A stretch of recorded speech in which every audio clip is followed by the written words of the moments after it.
तो dear students, chapter number 2 के practice MCQ chapter number 1 की तरह ही, ठीक है। क्या है क्वेश्चन नंबर 1? तो आपको पहले बोला गया है भाई कि two positive point charges of 12 microcoulomb and 8 microcoulomb. चलिए भाई, चार्ज Q1 12 माइक्रोकूलम है, इसको कूलम में कन्वर्ट कर देने का 12 इंटू 10⁻⁻⁶ कूलम। सेकेंड चार्ज कितना है भाई? 8 माइक्रोकूलम है, ये हो जाएगा 8 इंटू 10⁻⁻⁶ कूलम। दोनों को एक दूसरे से कितने सेंटीमीटर डिस्टेंस पे रखा हुआ है? 10 सेंटीमीटर अपार्ट। कौन सा मीडियम है? हवा के मीडियम में ही, air. Work done to bring them 4 centimetre closer. मतलब आप डायग्राम के हिसाब से समझो तो ये Q1 है, ये Q2 है। इनिशियली एक दूसरे से कितने सेंटीमीटर डिस्टेंस पे है? 4 सेंटीमीटर डिस्टेंस पे है। अब क्या करने का है इनको? 4 सेंटीमीटर जितना नजदीक ला रहे हैं एक दूसरे के, तो फाइनल डिस्टेंस क्या हो जाएगा दोनों के बीच का? Q1 Q2। तो कि भाई अब रह जाएगा 4 सेंटीमीटर नजदीक आ गए, मतलब इधर से ये भी 2 सेंटीमीटर लाए और इधर से ये भी 2 सेंटीमीटर जितना नजदीक लाए।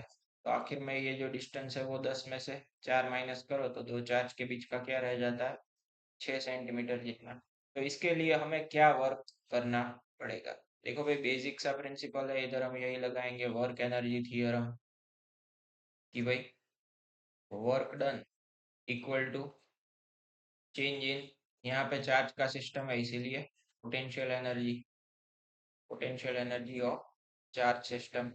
चलिए भाई, तो अब क्या हो सकता है भाई? तो work done W is equal to delta U, मतलब final potential energy of system minus initial. अब हमें बच्चों पोटेंशियल एनर्जी का फॉर्मूला पता है, U is equal to K Q1 Q2 by R। यहाँ पे चार्ज तो दोनों केस में सेम ही रहने वाले हैं, K का वैल्यू भी अपने को पता है। तो अगर हम यहाँ पे रखें, ठीक है, कि भाई K कॉमन निकल जाएगा, अंदर क्या बचेगा?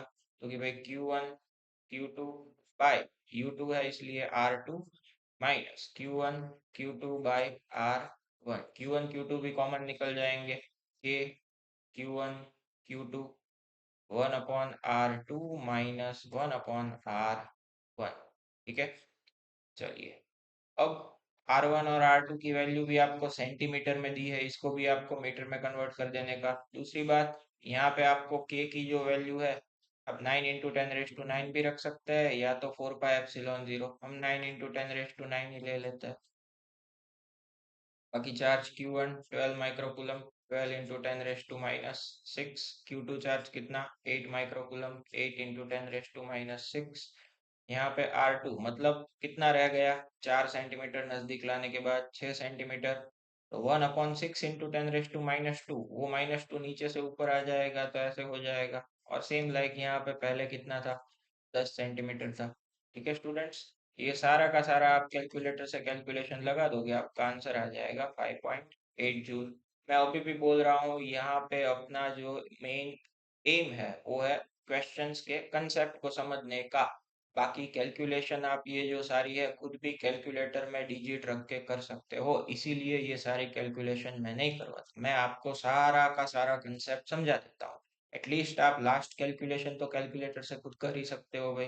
ठीक है, आंसर हो जाएगा 5.8। चलो next, voltage of cloud 4 into 10⁻⁶ cloud भी, आसमान में बादल भी एक दूसरे के साथ टकराता है तो ड्यू टू फ्रिक्शन वो भी चार्जिंग होता है भाई। ठीक है, उनका वोल्टेज आपको कितना दिया है? Volt V is equal to 4 into 10⁻⁶ volt जितना है with respect to ground in a lightning strike lasting 100 millisecond.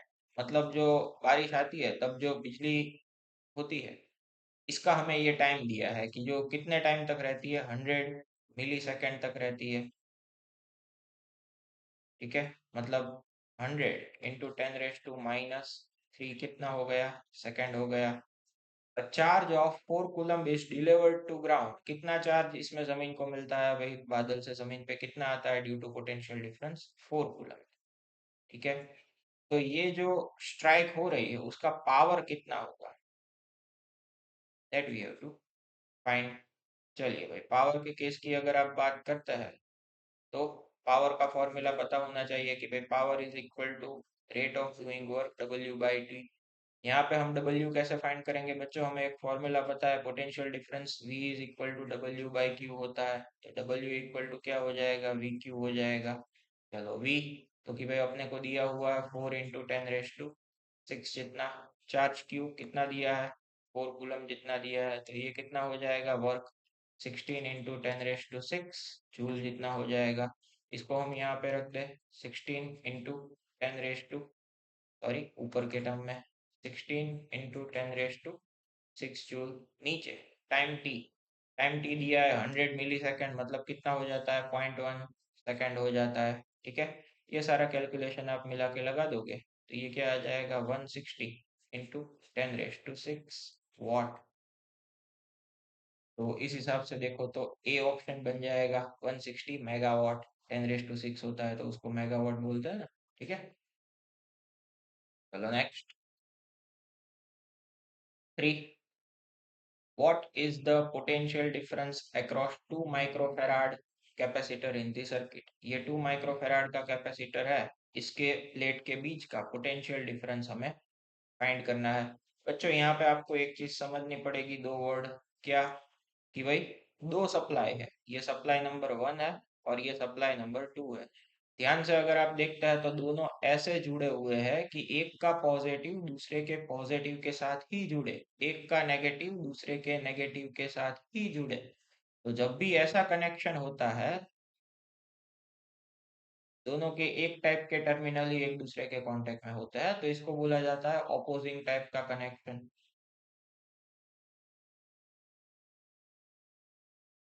और इसमें जो नेट पोटेंशियल होता है वो सब्ट्रैक्ट होता है। और अगर आप ऐसा नॉर्मल कनेक्शन देखो जहाँ पे एक के नेगेटिव के साथ दूसरे का पॉजिटिव कनेक्ट किया होता है, तो इसको बोला जाता है हेल्पिंग कनेक्शन, जिसमें टोटल पोटेंशियल समझ लो कि एक का 2 वोल्ट है दूसरे का 3 वोल्ट है, तो टोटल क्या हो जाता है 5 वोल्ट है।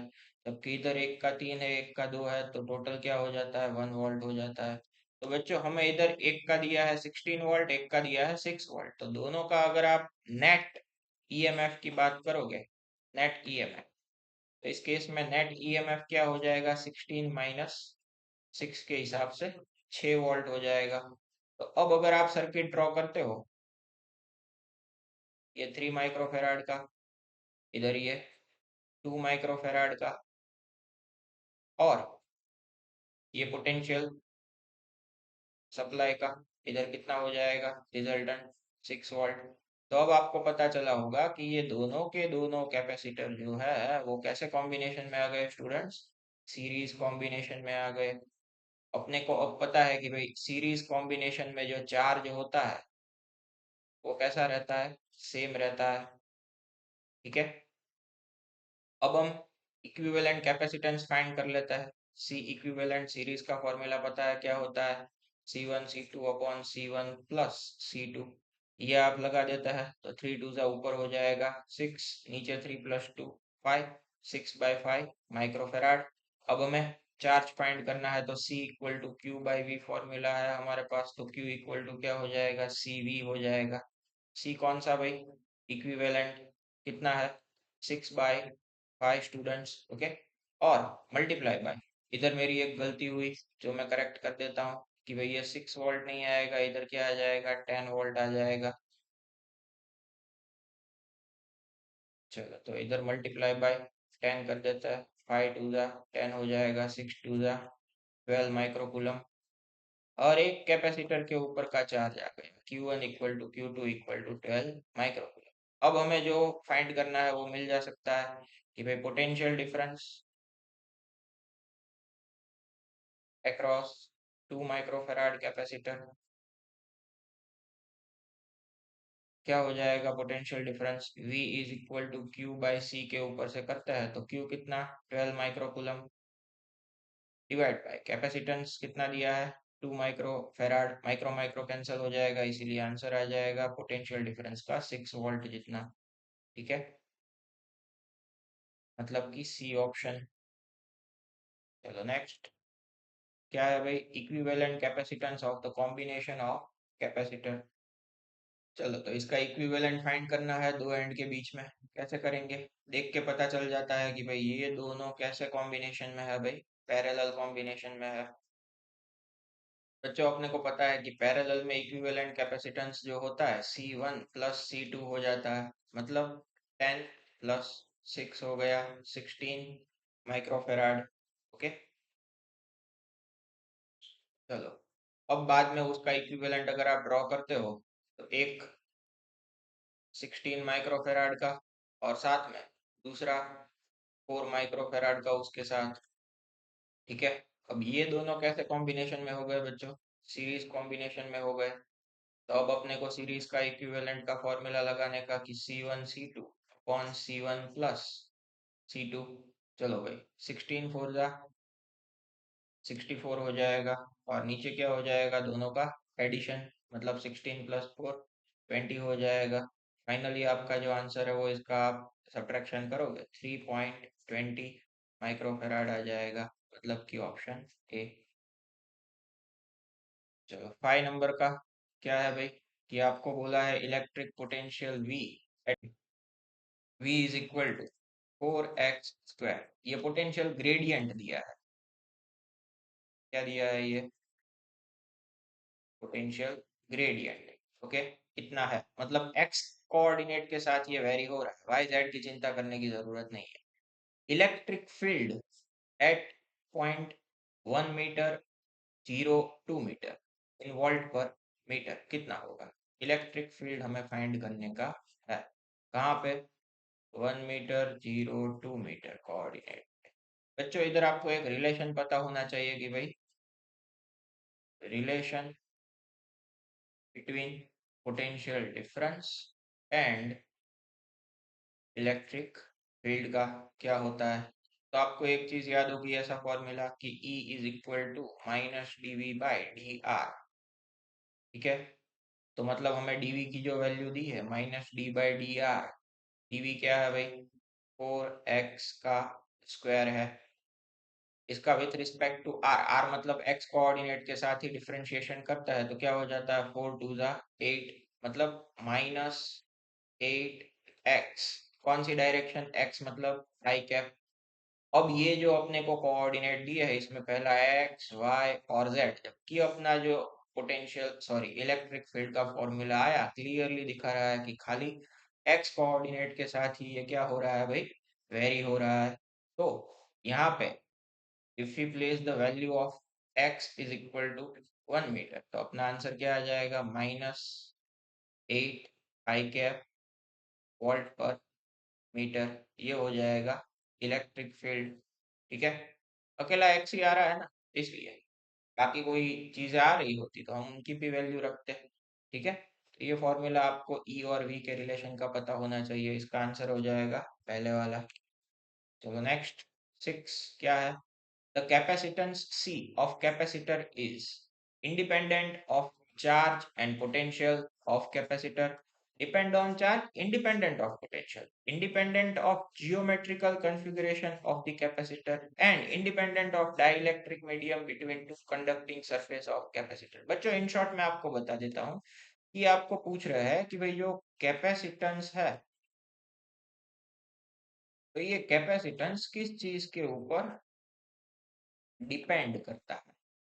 देखो भाई कैपेसिटेंस में हमने आपको जब इनिशियल, आपको शायद स्कूल में बताया हो ना बताया हो, मुझे नहीं पता है, पर हम कुछ ऐसे डिराइव करते थे कि चालू किया था कि भाई जो चार्ज है वो डायरेक्टली प्रोपोर्शनल टू वी होता है। कोई एक ये सरफेस है, ये सरफेस के ऊपर मैं जितना इनफाइनाइट डिस्टेंस से चार्ज लाता जाऊंगा, तो आने वाले नए नए चार्ज को लाने के लिए उतनी ही ज्यादा मेहनत करनी पड़ेगी, क्योंकि साथ साथ चार्ज आता है तो पोटेंशियल भी बढ़ता जाता है।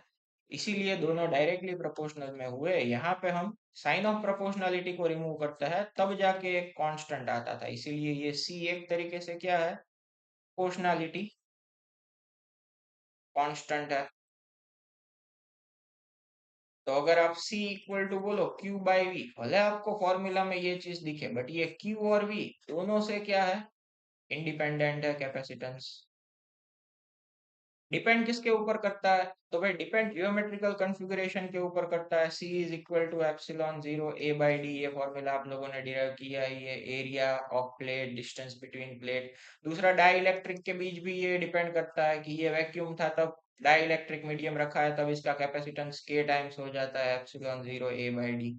यहाँ पे रिलेटिव आ जाएगा।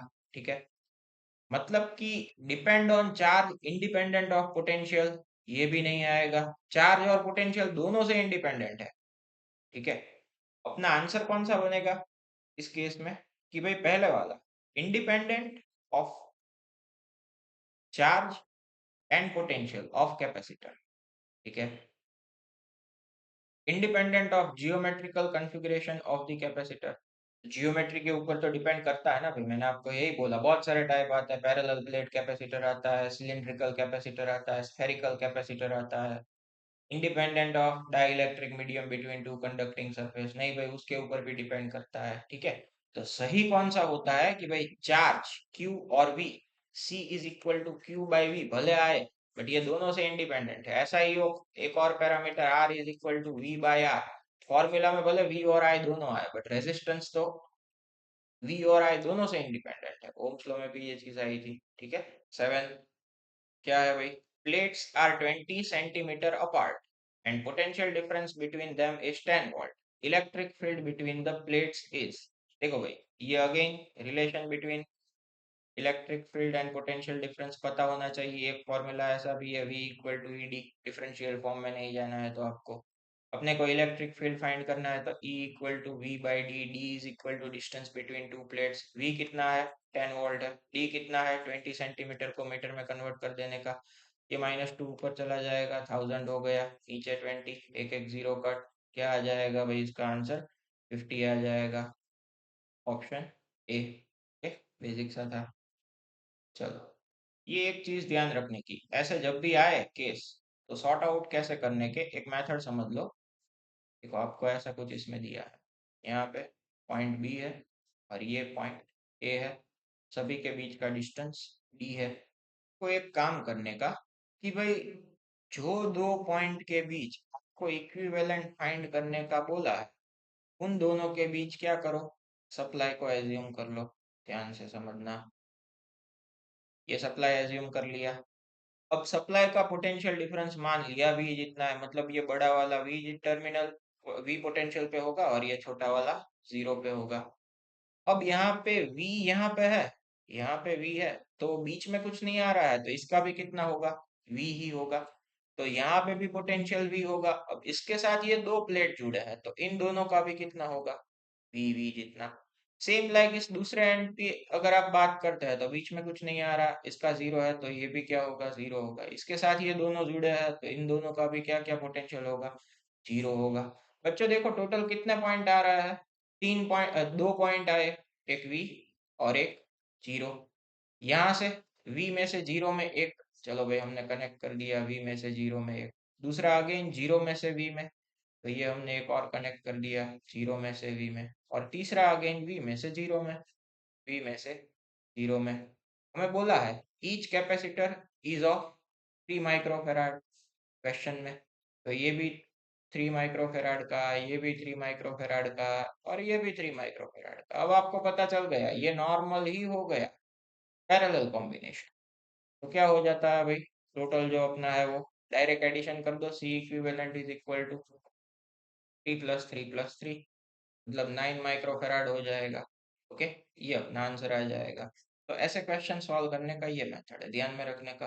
अब 9, अब ये 9 नंबर का जो है ना, इसका एक्चुअल डेरिवेशन जो है ना, वो बहुत ही बड़ा है। मैं आपको पूरा प्रोसेस बताऊंगा, ठीक है, नहीं करवाऊंगा ऐसा नहीं है, पर जहाँ पे लास्ट पूरा मैथमेटिकल सिंप्लीफिकेशन ही आएगा ना, वहां से हम आपको बोल देंगे कि भाई आप इसको मैथमेटिकली सिंप्लीफाई कर दो। बाकी हम कंसेप्ट बता देंगे आपको कि कैसे ये डेरिवेशन होता है, एंड मोमेंट तक ले जाएंगे। पर फिर बड़े बड़े से मैथ्स के डेरिवेशन आता है, तो वो बोर्ड की एग्जाम के पॉइंट ऑफ व्यू से आपके लिए जरूरी नहीं है। आप खाली क्या करो कि भाई इसके बड़े से फॉर्मूला है, तो वो फॉर्मूला खाली याद रख लो। ठीक है, चलो क्या बोला है? Two identical capacitor have the same capacitance C. One of them is charged to potential V1 and another one is V2. The negative ends of capacitor are connected together when positive ends are also connected. The decrease in energy of system कितना होगा। चलो, तो अब इसमें क्या किया जाता है भाई, कि जब भी आप कोई दो कैपेसिटर को एक दूसरे के साथ कनेक्ट कर देता है, पॉजिटिव से पॉजिटिव प्लेट, नेगेटिव से नेगेटिव प्लेट, तो क्या है कि भाई दोनों का पोटेंशियल अलग अलग है, इसलिए higher potential to lower potential side charge transfer होगा। चार्ज ट्रांसफर होगा, इसीलिए क्या होगा भाई, एनर्जी डिस्ट्रीब्यूट होगी। कैसे? Law of conservation of energy follow हो इस तरीके से, ठीक है। बट जब भी ये V1 है और ये V2 है, आफ्टर कनेक्टेड, कनेक्ट कर देने के बाद उनका पोटेंशियल V1 V2 इंडिविजुअल नहीं रह जाता है, वो बन जाता है कॉमन पोटेंशियल। कॉमन पोटेंशियल का फॉर्मूला क्या हो जाता है, वो मैं आपको बता देता हूँ, C1 V1 C2 V2 upon C1 plus C2। ये ध्यान में रख लेने का, पोटेंशियल का, कॉमन पोटेंशियल का फॉर्मूला।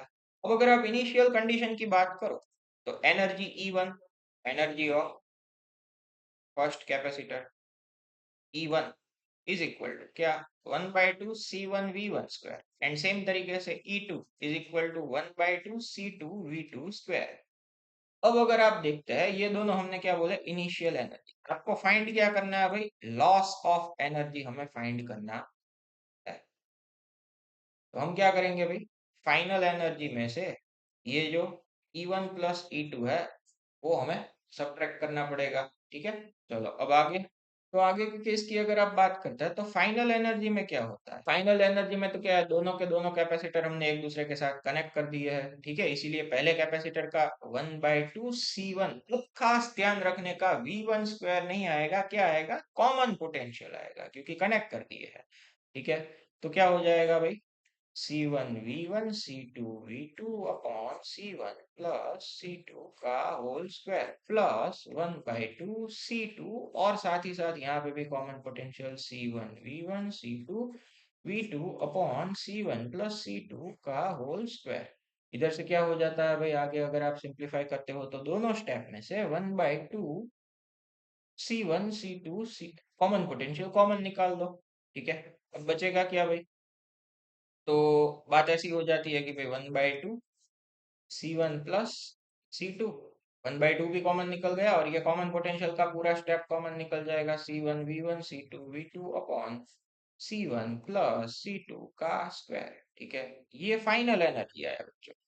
अब अपने को क्या करना है, लॉस ऑफ एनर्जी कैलकुलेट करना है। लॉस ऑफ एनर्जी कैलकुलेट करने के लिए इधर मैंने आपको बताया, फाइनल में से इनिशियली जो दो है वो आपको क्या करने पड़ेंगे, सब्ट्रैक्ट करने पड़ेंगे, ठीक है।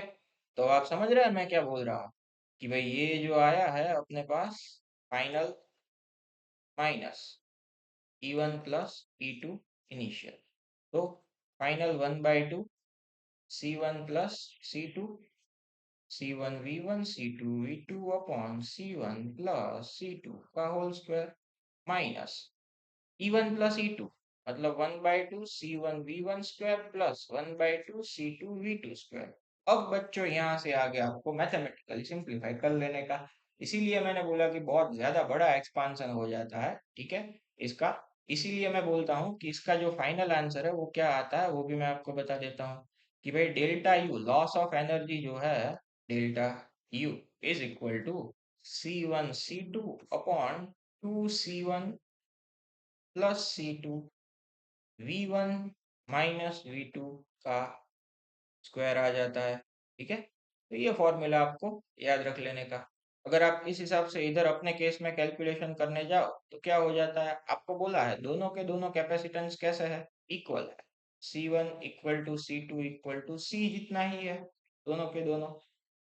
तो ये ऊपर का जो मैंने आपको फॉर्मूला बताया, उसमें आप रखते हो C1 इक्वल टू C2, तो डेल्टा यू क्या हो जाता है, C1 C2 मतलब C का स्क्वायर, नीचे 2C1 C2 मतलब 2 2C V1 माइनस V2 का स्क्वायर, मतलब कि 1/4 C, क्योंकि एक एक C तो कट आउट हो जाएगा, बचा क्या V1 माइनस V2 का स्क्वायर। ये आपका क्या हो जाएगा, आंसर हो जाएगा। इसीलिए मैं बोलता हूँ बच्चों, डायरेक्ट फॉर्मूला जो मैंने आपको बताया वो वाला आप क्या रख लो भाई, याद रख लो।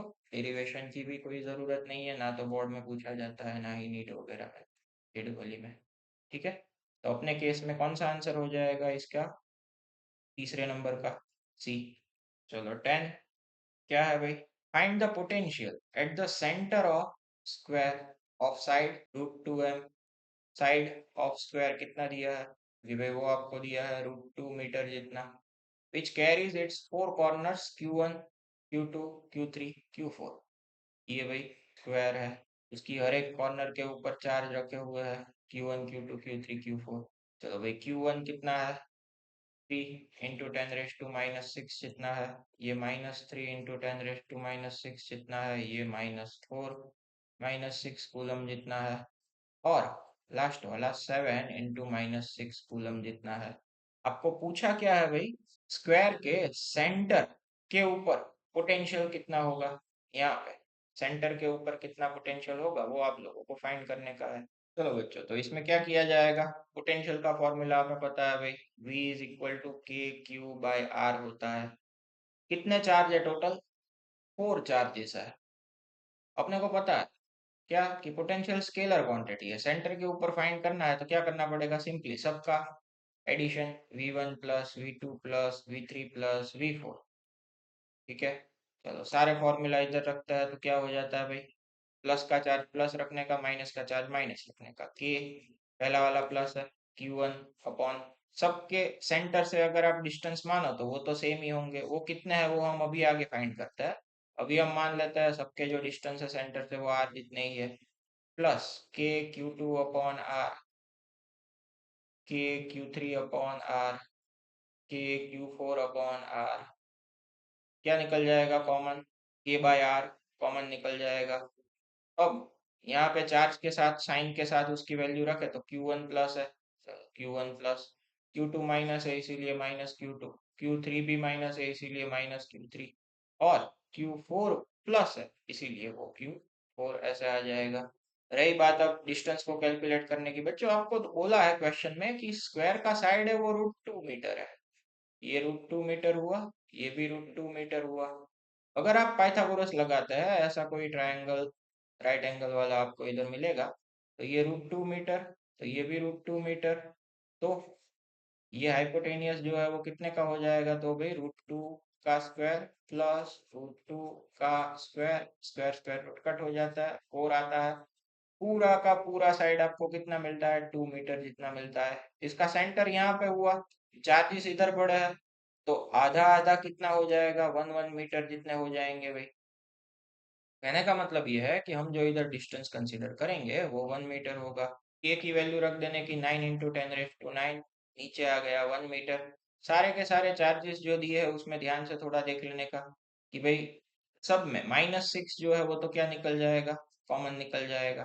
ठीक है, खाली वैल्यू के हिसाब से जाए तो पहला वाला 3, दूसरा वाला -3, तीसरा वाला -4, चौथा वाला +7, -6 क्या निकल गया कॉमन, +3 -3 कट हो जाता है, -4 +7 कितना बचा 3, 9 3 जा 27, 10 + 9 -6 मतलब 10⁻³ हो जाएगा। एक पॉइंट आगे ले लो, 2.7 इंटू 10⁻⁴ वोल्ट इतना होगा पोटेंशियल सेंटर पे। ठीक है स्टूडेंट्स, आंसर हो जाएगा A. 11 required work done, question देख लेते हैं। Work done in moving an alpha particle between two points having potential difference 25। देखो भाई, अल्फा पार्टिकल आपको दिया है, अब पता होना चाहिए आप लोगों को अल्फा पार्टिकल मतलब क्या होता है, हीलियम का न्यूक्लियस हो जाता है जिसमें 2 प्रोटॉन होते हैं। ओके, पोटेंशियल डिफरेंस कितना दिया है, डेल्टा वी आपको दिया हुआ है 25 वोल्ट। आपको वर्क डन फाइंड करना है स्टूडेंट्स, अपने को पता है V इक्वल टू W/Q होता है, तो वर्क इज इक्वल टू क्या हो जाएगा, डेल्टा V इंटू क्यू हो जाएगा। चलो पोटेंशियल का डिफरेंस 25, चार्ज कितना होगा भाई, 2 प्रोटॉन, एक का प्लस ई जितना होता है तो दोनों का मिला के 2e जितना हो जाएगा। ठीक है, तो इंटू 2e, 25 इंटू 250 इंटू ई मतलब 1.6 इंटू 10⁻⁻19 लगा देने का, ये पूरा कैलकुलेटर से कैलकुलेशन आंसर आ जाएगा 8 इंटू 10⁻⁻18 जूल। ठीक है, मतलब ऑप्शन ए। क्या है भाई 12 नंबर का क्वेश्चन, ऐसा बोला है, a hollow metal sphere of radius 5 centimeter charge such that potential at its surface is 10 volt, the potential at the center of the sphere। चलो भाई, ये एक hollow metallic sphere है, इसका रेडियस कितना है, 5 सेंटीमीटर है। इसकी सरफेस के ऊपर जो पोटेंशियल है वो कितना है, 10 वोल्ट है। तो आपको बोला है कि भाई इसके सेंटर के ऊपर पोटेंशियल VC कितना। बच्चों पोटेंशियल के केस में एक बात याद रख लेने की, इलेक्ट्रिक फील्ड में जैसे होता था ना कि भाई जो इलेक्ट्रिक फील्ड है इनसाइड द मेटालिक स्फीयर क्या होता था, जीरो होता था ऑलवेज, सिवाय के अंदर सेंटर पे चार्ज ना रखा हो। तो पोटेंशियल के केस में क्या होता है, तो इसमें ये चीज ध्यान रखने की, वहां पे भी मैंने बोला था potential inside the metallic sphere कोई भी पॉइंट हो, at any point, is equal to the potential on surface. Surface के ऊपर 10 वोल्ट है तो अंदर आप चाहे कोई भी पॉइंट ले लो, 1 2 3 कोई भी हो, तो V1 equal to V2 equal to V3 equal to कितना होगा, 10 वोल्ट जितना ही होगा। तो इसका आंसर बनेगा बी। ये चीज ध्यान में रखने की, ठीक है। चलो अब आगे, potential energy of two equal negative point charges 2 microcoulomb each held 1 metre apart. चलो भाई, एक ये Q1 चार्ज, ये Q2 charge, equal negative point charge, मतलब ये भी 2 माइक्रोकूलम जितना नेगेटिव, ये भी 2 माइक्रोकूलम जितना नेगेटिव। दोनों के बीच का डिस्टेंस आपको बोला है 1 मीटर जितना। तो इसकी पोटेंशियल एनर्जी क्या होगी बच्चों, सिंपल सा क्वेश्चन है, U इज इक्वल टू के Q1 Q2 बाय R। ठीक है, तो के की वैल्यू 9 × 10⁻⁹ माइनस माइनस प्लस हो जाएगा, इसीलिए डायरेक्ट लिख देता हूँ, 2 × 10⁻⁻⁶ का क्या हो जाता है, स्क्वायर। दोनों सेम ही है, माइक्रो को कूलम में कन्वर्ट कर दिया, दोनों के बीच का डिस्टेंस 1 जितना है।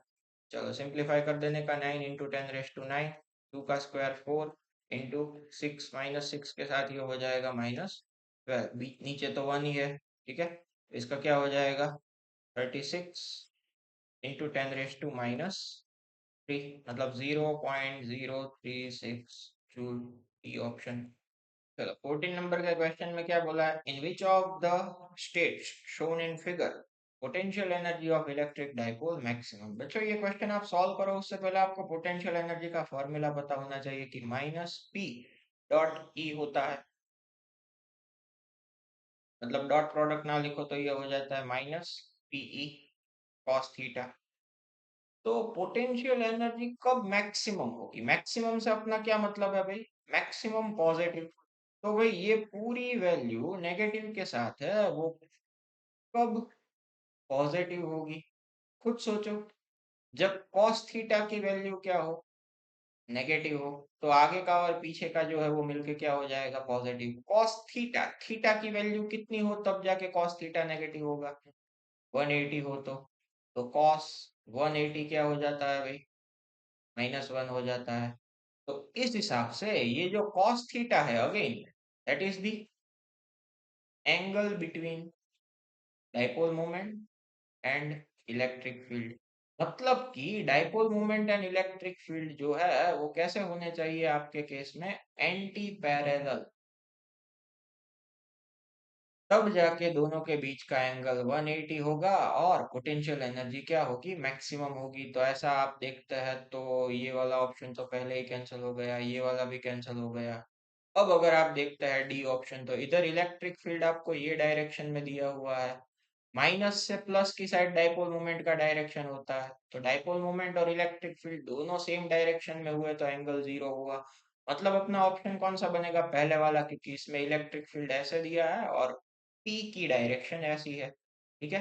तो ये हो गया थीटा 180, जिसमें पोटेंशियल एनर्जी कैसी होगी भाई, मैक्सिमम हो जाएगी, ठीक है, और स्टेबिलिटी मिनिमम हो जाएगी। चलो भाई क्वेश्चन नंबर 15 क्या है, देर आर 10 कंडेंसर। देखो बच्चों, कंडेंसर का मतलब क्या होता है, कैपेसिटर ही होता है, ये बता देता हूँ पहले। द रेशियो, रेडियो नहीं भाई, रेशियो। ये भाई जो हमारे टाइपिंग वाले सर है वो कभी कभी क्या है कि भाई रेडियो सुनते रहते हैं तो आ जाता है बीच में। Between maximum and minimum capacities obtain from this condensers. ठीक है, कंडेंसर्स मतलब कंडेंसर या कैपेसिटर, ये आप समझ लो। मतलब आपको 10 कैपेसिटर दिए हैं और आपको पूछा है कि भाई इसको कैसे कॉम्बिनेशन में जोड़ा जाए ताकि उनका मैक्सिमम कैपेसिटेंस और मिनिमम कैपेसिटेंस का रेशियो क्या हो। तो देखो रेजिस्टर से उल्टा होता है कि भाई कैपेसिटेंस की अगर आप बात करते हैं तो इक्विवेलेंट कैपेसिटेंस मैक्सिमम कब होता है, तो कि भाई पैरेलल कॉम्बिनेशन में, क्योंकि पैरेलल कॉम्बिनेशन में क्या चलता है, C1 C2 ऐसे जितने दिए हैं तब तक NC। तो अभी अपने को कितने दिए हैं भाई, 10 है। तो इसका जो इक्विवेलेंट है CP, P for parallel is equal to NC हो जाएगा, आइडेंटिकल है इसीलिए एक का 10 ऐसे, इंडिविजुअल का 5 है तो ये 50 माइक्रोफेराड। एक तरीके से देखें तो सी मैक्स आ गया। और रेजिस्टेंस में पैरेलल में लोएस्ट से लोएस्ट मिलता था, तो इधर कैपेसिटेंस में उसका उल्टा, कि भाई इक्विवेलेंट कैपेसिटेंस जो है वो मिनिमम कब होगा, तो कि भाई सीरीज में C S is equal to C by N, individual value 5 है, एक का 10 तो ये हो जाएगा 0.5 माइक्रोफेराड। ठीक है, ये आ गया सी मिनिमम। अब आपको क्या करना है, इनका रेशियो फाइंड करने का है, मैक्सिमम एंड मिनिमम का। तो C max upon C minimum, maximum 50 microfarad, minimum 0.5 microfarad, ratio dimensionless हो जाएगा 100 to 1, आपका आंसर होगा। मतलब अपने ऑप्शन में ये हो जाता है डी ऑप्शन। चलो next 16, each capacitor shown in figure is 2 microfarad, then equivalent capacitance between A and B। सारे के सारे कितने हैं, दो दो के हैं। देखो बच्चों, वैसा क्वेश्चन देख के डर नहीं जाने का, आपको थोड़ा लॉजिकली समझने का इधर, कि ये जो आपको ऐसे ड्रॉ करके दिया है ना, अगर आपको चैप्टर नंबर 3 का व्हीटस्टोन ब्रिज का कंसेप्ट पता है, रेजिस्टेंस में आता था वो, तो आपके लिए ये इजी हो जाता है। क्यों? क्योंकि ये एक तरीके से व्हीटस्टोन ब्रिज ही है, पर किसका, कैपेसिटर का। सारे के सारे दो दो माइक्रोफेराड के दिए हैं, और ए और बी के बीच का इक्विवेलेंट फाइंड करना है। व्हीटस्टोन ब्रिज का कंडीशन क्या होता था, इक्विवेलेंट बैलेंस व्हीटस्टोन ब्रिज का R1/R2 is equal to R3/R4। तो मिडल का जो रेजिस्टेंस होता था उसको हम क्या कर देते थे, नेग्लेक्ट कर देते थे। तो इधर भी ये C1, फिर ये C2, ये C3 और ये C4, तो इधर रेजिस्टेंस की जगह capacitance, equivalent, sorry, balance Wheatstone bridge in a case of capacitors, C1/C2 is equal to C3/C4। तो ये क्या हो जाता है, 2/2 2/2 1 हो जाता है। मतलब बीच का कैपेसिटर कैंसिल हो गया। अब तो भाई हलवा सवाल हो गया, क्या हो जाएगा भाई, simple, series series, series series, दो दो दो दो, इन दोनों का इक्विवेलेंट सीरीज में क्या हो जाता है, आइडेंटिकल है तो हाफ हो जाता है, मतलब 1। इन दोनों का भी क्या हो जाएगा, 1। अब ये 1 1 वाले जो है वो कैसे हो गए भाई, पैरेलल में हो गए, इनका आंसर आ जाता है 2। तो अपना इस केस का आंसर हो जाएगा 2। 17 नंबर का क्वेश्चन क्या पूछा है students, soap bubble is charge to potential 16 volt, it's radius is then double. मतलब कि समझो कि ये पहले इनिशियल कंडीशन हम माने, इसका रेडियस r है, और इसको चार्ज किया गया है 16 वोल्ट तक के पोटेंशियल तक। फिर क्या किया जाता है कि भाई इसका जो रेडियस है, ये रेडियस r में से कितना कर दे रहे हैं भाई, 2r कर दे रहे हैं। तो दूसरा ये 2r, तब जाके इसका जो पोटेंशियल नया वाला है वो कितना होगा, ये फाइंड करना है। बेसिक सा क्वेश्चन है स्टूडेंट्स, आपको पता होना चाहिए पोटेंशियल का फॉर्मूला क्या होता है, के क्यू बाय आर होता है। मतलब पोटेंशियल है वो रेडियस के इनवर्सली प्रोपोर्शनल होता है। बस अपने को रिलेशन मिल गया, V1/V2 is equal to R2/R1। इसके पोटेंशियल को V1 बोल देते हैं, इसको V2 बोल देते हैं। V2 अपने को फाइंड करने का है, तो V2 इक्वल टू क्या हो जाएगा, V1/R1/R2 हो जाएगा। V1 अपने को दिया है 16, R1 हम मान लेते हैं R जितना, जो कि दूसरे R2 से कितना है, डबल, सॉरी करेक्शन कर देता हूँ, पहला R है और दूसरा वाला रेडियस उससे डबल है। आर आर कैंसिल हो जाएगा, 2 8 जा 16 हो जाएगा, मतलब आंसर आ जाएगा 8 वोल्ट। नेक्स्ट 18, थोड़ा सा इधर स्टूडेंट्स डायग्राम में मैं करेक्शन आपको बता देता हूँ कि क्या करने का है अपने को। आपको है ना, ये लाइन आप मत कंसिडर करना, ये नहीं दिया है, मतलब एक्चुअली मैं इधर ये गलती से ड्रॉ हो गया है, डायग्राम का करेक्शन कर देता हूँ। ये है आपका एक्चुअल डायग्राम। अगेन आगे के जैसा ही क्वेश्चन आया, मैंने आपको बताया था ऐसे क्वेश्चन आता है तो क्या करने का। चलो पहले हम ड्रॉ कर देते हैं, ये ए, और इधर ये आपको ऐसे बी दिया गया है, बोला है कि भाई इक्विवेलेंट कैपेसिटेंस फाइंड कीजिए, सबके प्लेट के बीच का डिस्टेंस आपको कितना फिक्स करके दिया है, डी जितना। मैंने आपको उस टाइम पे भी बताया था कि जिन दो पॉइंट के बीच आपको पोटेंशियल सॉरी इक्विवेलेंट फाइंड करने का है, उन दोनों के बीच सप्लाई एज्यूम कर लेने का, ये वी और ये जीरो। अब भाई स्टूडेंट्स ये वी है तो इधर भी ये पॉइंट वी होगा और इधर भी ये पॉइंट जीरो होगा। ये वी था तो ये भी वी हो जाएगा और ये भी वी, और इधर ये जीरो है तो इधर भी जीरो और इधर भी जीरो। बस टोटल कितने पॉइंट, दो, वी और जीरो। पहला वी और जीरो में से एक कैपेसिटर, ये लग गया। दूसरा जीरो जीरो, मतलब ये क्या हो गया भाई, शॉर्ट सर्किट हो गया, कंसिडर नहीं करने का। और एक जो बचा है जीरो में से वी।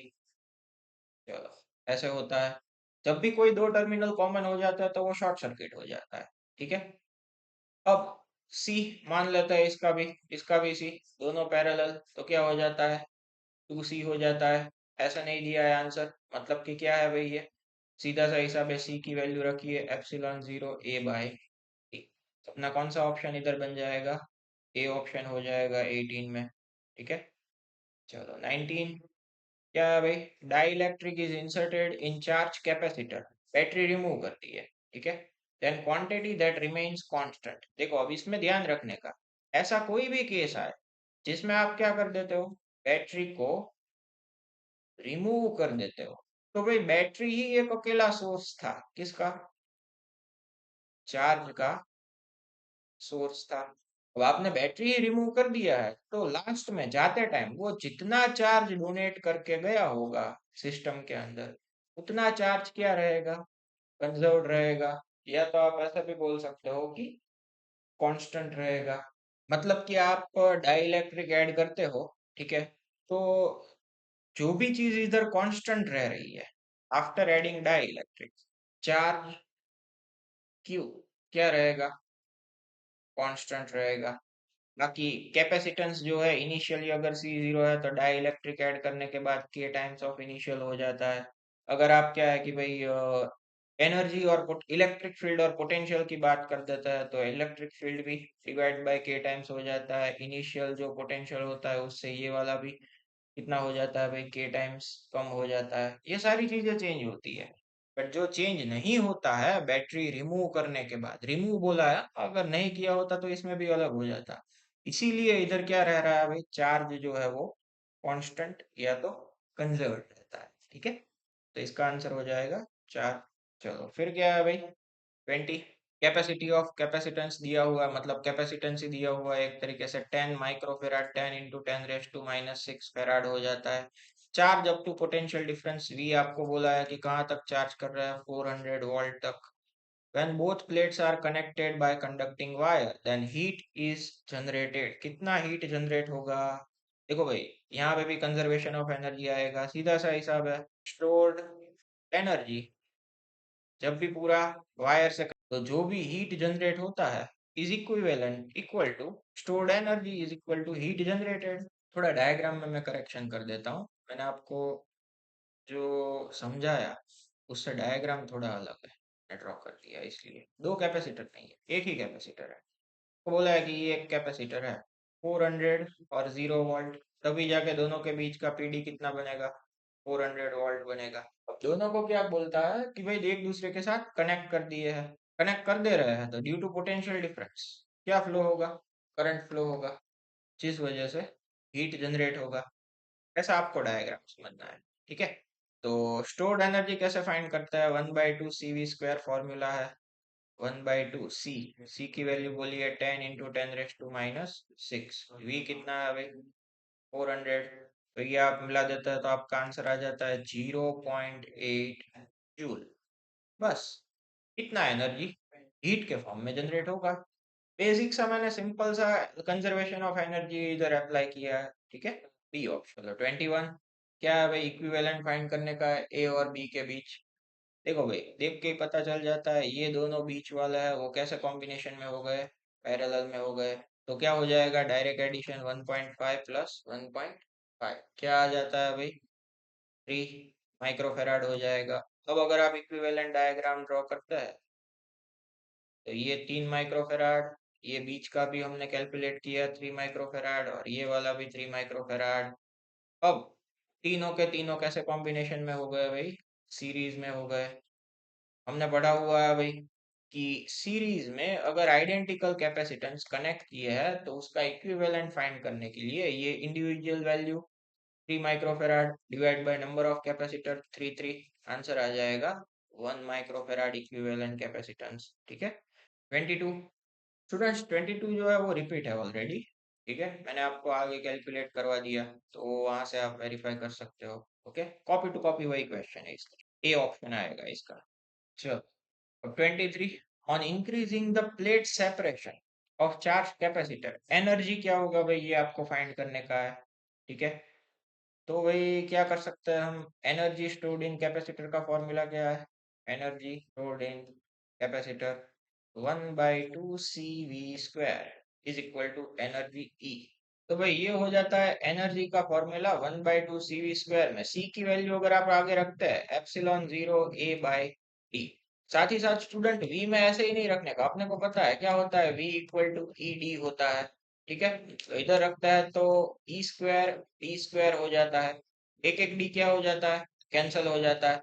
तो बाकी सारी चीजें अपने को कुछ करने का नहीं बोला है, अपने को खाली डिस्टेंस का बोला है कि प्लेट का डिस्टेंस क्या कर रहा है, इंक्रीज कर रहा है। तो क्या हो जाता है भाई, प्लेट का डिस्टेंस इंक्रीज करता है, तो यहाँ से आप क्लियरली देख सकते हैं E directly proportional to distance D है। मतलब ई डिस्टेंस इंक्रीज करेंगे तो एनर्जी भी क्या होगा भाई, इंक्रीज होगा, इसीलिए 23 में क्या हो जाएगा, ये आंसर आ जाएगा। चलो नेक्स्ट, क्या है भाई, two conducting sphere of radius r1 and r2 are at same potential.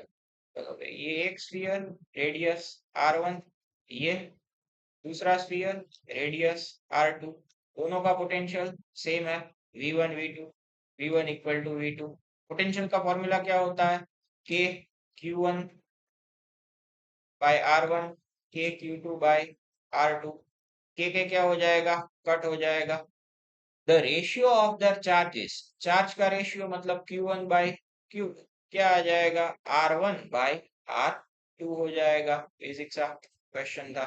ठीक है, पोटेंशियल के फॉर्मूला के ऊपर से ही कैलकुलेट करने का था, और बोला था कि दोनों पोटेंशियल कैसे है, सेम है, इसलिए अपना ऑप्शन कौन सा हो जाएगा, सी हो जाएगा। चलो भाई 25, क्या है 25 में, in a charge capacitor the energy stored in. देखो भाई, ये चार्ज कैपेसिटर है जिसका एक प्लेट पॉजिटिवली चार्ज होगा तो दूसरा सेम अमाउंट का नेगेटिवली चार्ज होगा। इसके अंदर क्या जनरेट होगा, positive to negative electric field generate होगा। आपकी जो कुछ भी एनर्जी है, ओके, ये इलेक्ट्रिक फील्ड में स्टोर होती है, फील्ड बिटवीन दी प्लेट्स जो है वो। अच्छे से अगर आपको और बोलना है तो क्या बोला जा सकता है कि electric field between the plates, उसमें इसकी एनर्जी स्टोर होती है भाई, energy store in the field between the plates. अगर यही चीज इंडक्टर दिया होता ना, इंडक्टर आगे आएगा अगर आप नहीं पढ़े होते वो, तो उसमें आता मैग्नेटिक फील्ड के फॉर्म में। ठीक है, अभी ये कैपेसिटर है इसलिए इलेक्ट्रिक फील्ड के फॉर्म में एनर्जी स्टोर होती है। चलो 26, क्या है आगे, variation of potential V with distance x from fixed point charge shown in figure. ये आपको एक पूरा ग्राफ दिया है। Electric field strength between x 0.1 से चालू करके 0.3 तक इलेक्ट्रिक फील्ड का स्ट्रेंथ कितना होगा, ये आपको फाइंड करना है स्टूडेंट्स। अब इसके लिए बेसिक फॉर्मूला आपको मैं बार बार बोलता हूँ, relation between electric field and potential difference पता होना चाहिए कि भाई minus delta V by delta R। अपने को x दिया है इसीलिए minus delta V upon delta x। तो क्या हो जाएगा भाई, minus V2 minus V1 divide by x2 minus x1। देखो स्टूडेंट्स, कहाँ से चालू करने का है, पॉइंट 1 से, मतलब ये x1 हुआ, कहाँ तक ले जाना है, 0.3 तक।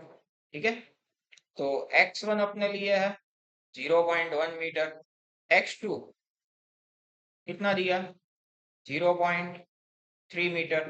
तो इसी के रिलेटेड यहाँ पे पॉइंट 1 से चालू करता है, ये ग्राफ आप देख रहे हो पॉइंट 1 से चालू होता है, तो इसके रिलेटेड पोटेंशियल की वैल्यू क्या आ रही है भाई, V1।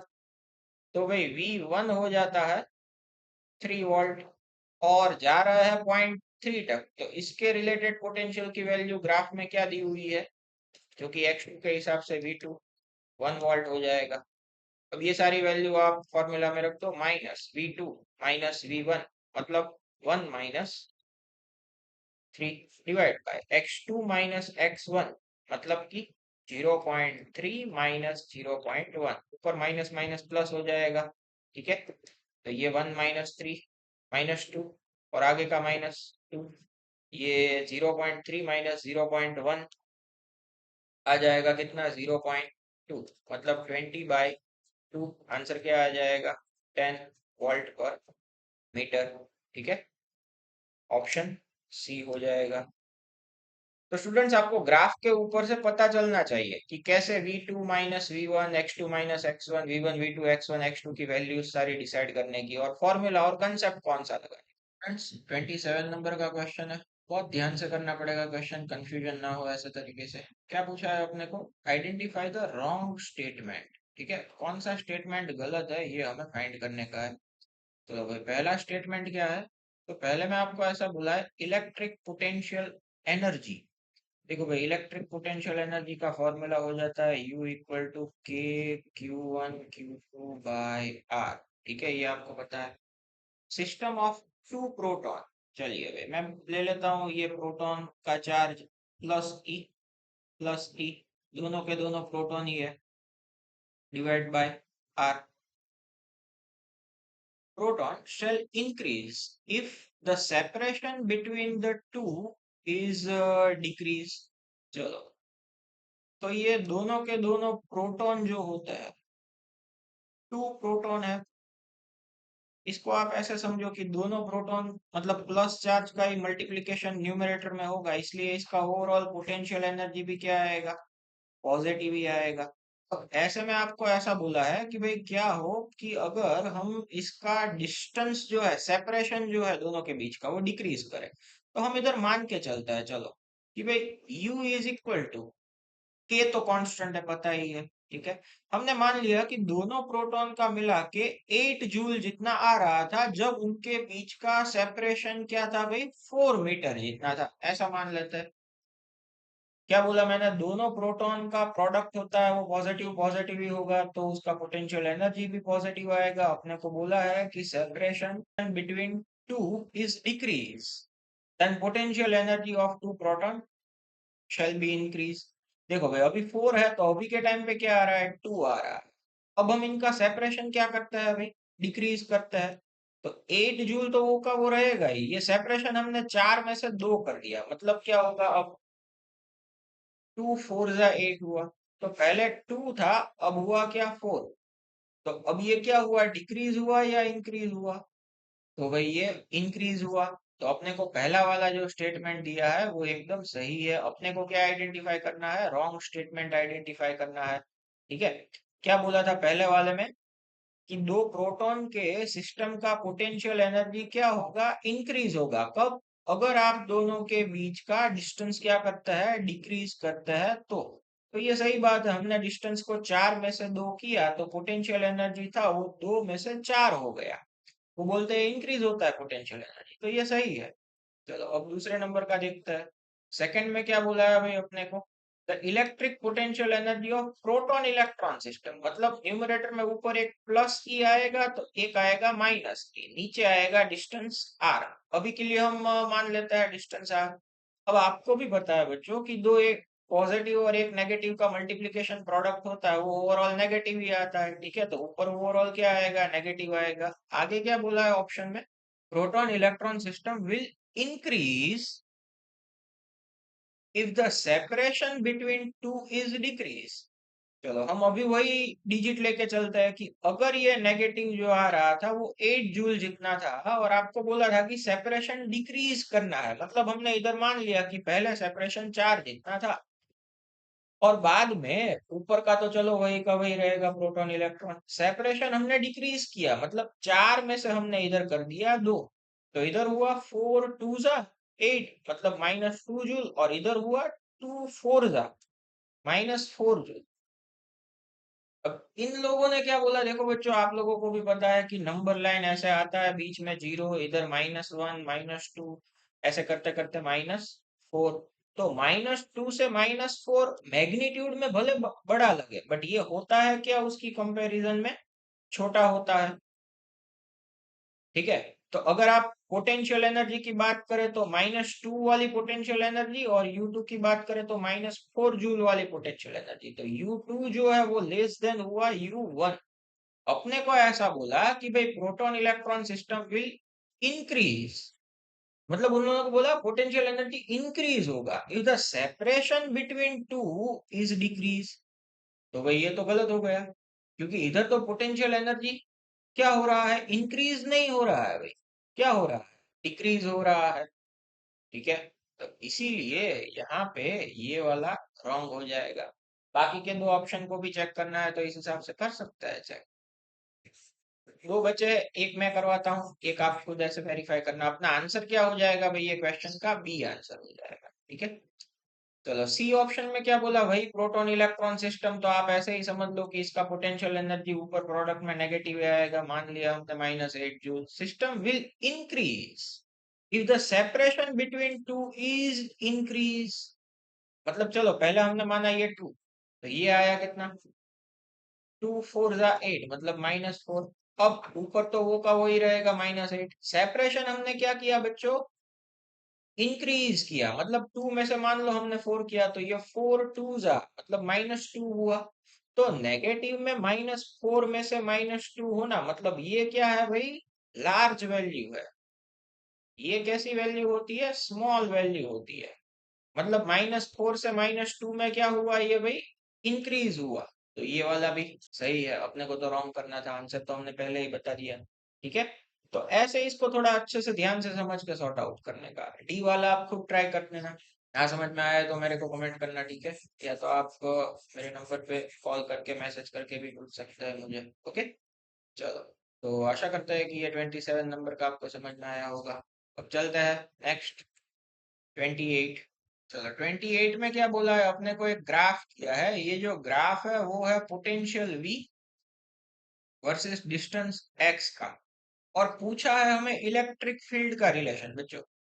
तो अपने को पता चल जाना चाहिए कि कहीं ना कहीं ये वाला कुछ फॉर्मूला लगेगा, dV/dx। चलो भाई, एक पहला ऐसे, फिर दूसरा ऐसे, तीसरा ऐसे, और चौथा ऐसे, 1 2 3 एंड 4। तो ये जो ग्राफ है, हम यहाँ से ऐसा बोल सकते हैं कि slope of v versus x graph gives electric field. क्या देता है बच्चों, हमें इलेक्ट्रिक फील्ड देता है। तो अब यहाँ पे अगर आप देखें तो ये 1 नंबर जो है और ये 3 नंबर जो है, उनका तो स्लोप ही क्या है, दोनों का स्लोप क्या हो जाएगा, 0 हो जाएगा।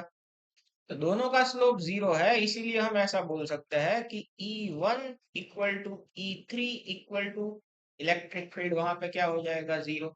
रही बात सेकंड नंबर के कर्व की, कर्व 2 में E2 क्या बोल सकते हैं आप, कि भाई -dV/dx। देखो बच्चों, स्लोप इधर ऐसे जा रहा है, लाइन ऊपर जा रही है, तो इसका ये जो स्लोप है वो कैसा होगा, पॉजिटिव होगा। अब ये पॉजिटिव और ये आगे का नेगेटिव होके ओवरऑल E2 की वैल्यू क्या आएगी, नेगेटिव आएगी। एंड लास्ट वाला क्या है भाई, E4, कर्व 4 की बात है, E4। तो क्या बोल सकता है, -dV/dx में अगर आप बच्चों देखते हैं ना, तो इसका ये जो dV/dx मतलब स्लोप जो जा रहा है ना, इधर ऐसे नीचे है, मतलब जो इसका स्लोप है वो कैसा है, नेगेटिव है। ये नेगेटिव और ये वाला नेगेटिव मिलके क्या हो जाएगा, पॉजिटिव हो जाएगा। मतलब E4 की वैल्यू कैसी आएगी, भले कोई न्यूमेरिकल डिजिट ना पता चले पर हमें ये तो पता चल गया।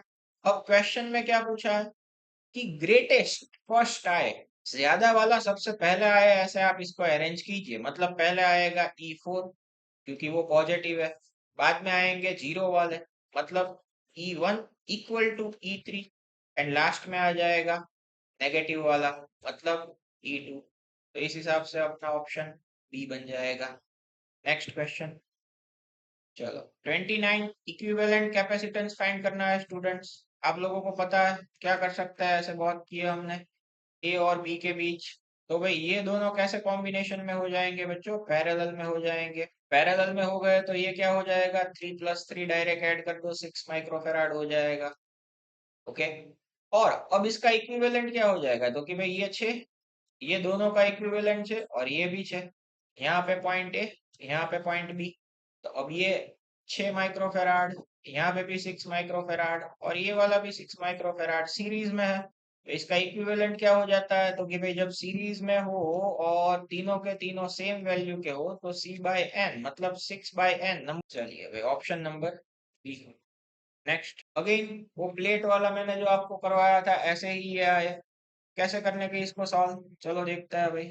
ये एक आपको बी ऐसे दे के रखा है और इधर बीच में है एक ए, ऐसे पूछा है ए और बी के बीच इफेक्टिव कैपेसिटेंस कितना होगा। मैंने आपको क्या बोला था बच्चों की जिन दो पॉइंट के बीच आपको इक्विवेलेंट फाइंड करना है उनके बीच आप सप्लाई एज्यूम कर लो।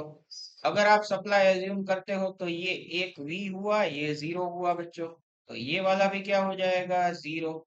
और ये वी है तो यहाँ पे भी वी, मतलब ये बीच वाली प्लेट का पोटेंशियल क्या आएगा, वी। और ऊपर और नीचे का क्या हो जाएगा, zero zero.